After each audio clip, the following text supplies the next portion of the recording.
everybody, it's Rose at Rose City Ceramics. Well, everybody has been asking me how to pour a ceramic mold. And you guys know I love ceramics, so I'm going to pour a mold today, walk you through the process. And I wanted to introduce you to Murphy.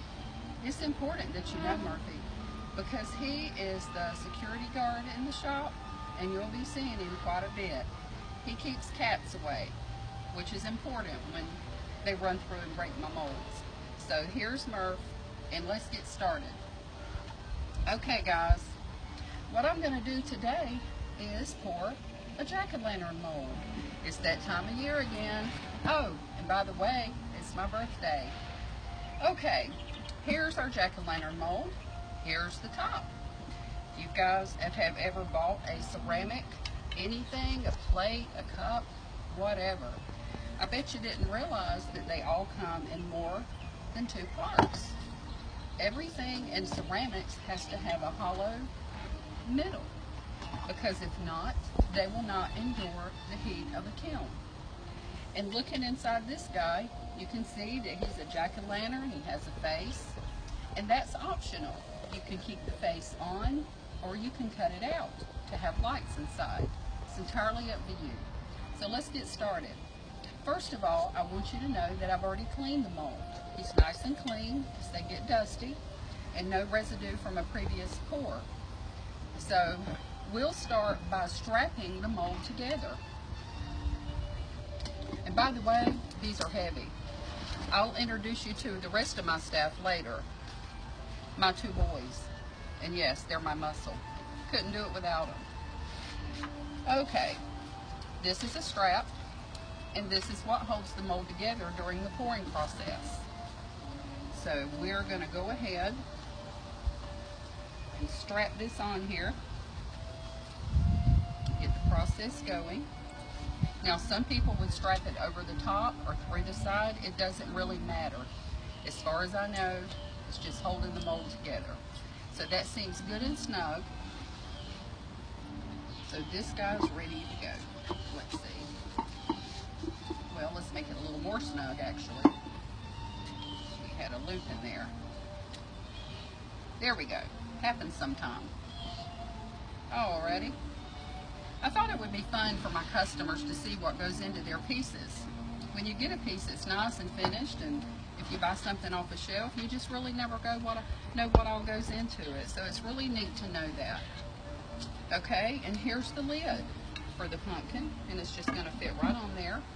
Make sure it's secure, snug, and that too needs to be strapped. So I'm going to grab another strap to put over the top. Okay. Pull it out here, and you want to make sure when you're strapping it a second time over the opening that you don't get anything in there, because it could interfere with your finished piece. Okay.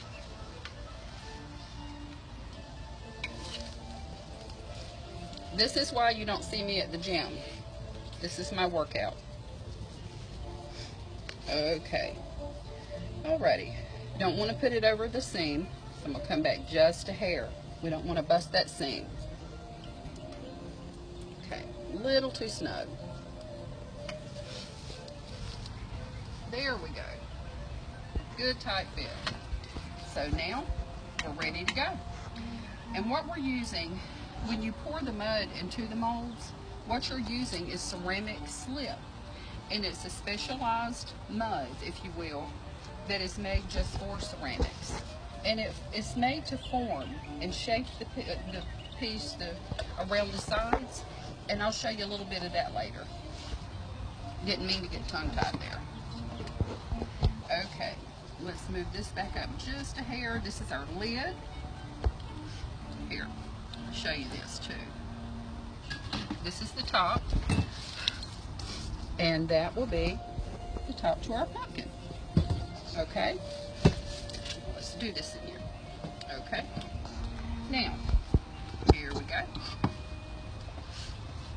Put that right on there.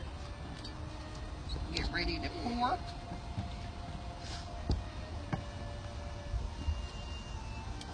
There we go. Okay, now here's our ceramic slip I shared with you. And I'll just give it a little stir there. I've got it good and smoothed. And I'm using this so we won't have to use a huge container, and you can kind of get the gist of it. Okay? Now, when you pour, you just want to carefully pour your mud and make sure that you don't have any lumps or bumps or anything that can interfere with your piece being pretty and smooth. Another thing to bear in mind when you're pouring ceramic slip is that it's not good to stop and start, because if you do, you're going to have a pour line. And anytime you pour ceramics, you're already going to have a seam line where the two pieces come together that you have to clean and tear apart. But having seam lines is just something else you have to deal with, and it's just not good. You try not to do that. But because I'm using a smaller container today, it's just going to have to be something we'll work around.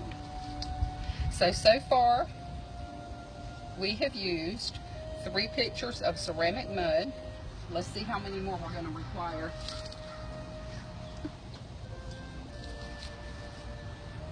Okay. Number 4. I think we're almost to the top now. Okay. Let's see here. Get this in there. Sorry about my hands being in the way, guys. Just was trying to get it from splashing everywhere. Okay, now, that's pretty good. I made quite the mess. Now for the lid. Okay, here we go. Pour this in there. No splashing. One more time ought to do it. Sorry about my hand again, guys. Just didn't want it to splash everywhere. Okay, and I think that needs just a hair more. Alrighty. There we go. Now, what we're going to do now is we're going to wait. We're going to wait until there is a line formed around the outside of this circle that's about a nickel thick, and that's how thick I want the pumpkin to be when we're done. So if you'll check back in with me in a little bit, I will go ahead and say bye for now, and when it's time to empty the mold, I'll be back. Thanks.